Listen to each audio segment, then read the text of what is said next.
Собрала мэтров и филармониада. Международный фестиваль искусств подарил встречу с народной и симфонической музыкой, с легендами кинематографа и балета. Объединил классику и фольклор разных народностей, традиционное и современное искусство. В итоге 1,5 недели аншлагов и гром вдохновляющих аплодисментов. Особенно в день встречи с Владимиром Зельдиным. В свои 99 народный артист Советского Союза вальсировал, пел, читал стихи, рассказывал о жизни и вновь влюблял в себя зал, который встречал мастера стоя.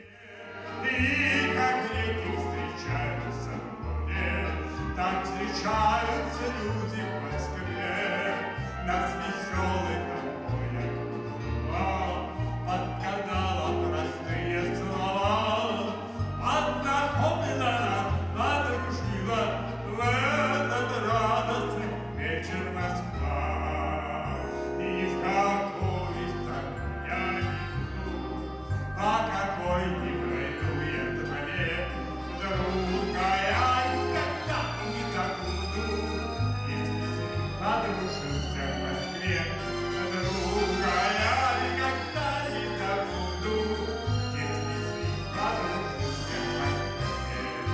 Без этой песни вечер обойтись, пожалуй, не мог. Артист вспоминал, как знаменитый фильм «Свинарка и пастух» снимался в осажденной Москве в 2 смены, а потом команда дежурила на крыше, тушила зажигалки. Рассказал Зельдин и как попал на кастинг к Ивану Пырьеву.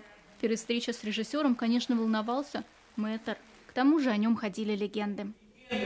Грубый, резкий, такой матершинник вообще. Когда пробы посмотрели, он обратился. Вот как вы думаете, кто будет вызывать симпатию, любовь зрительного зала? И все женщины проголосовали за меня. Вы понимаете?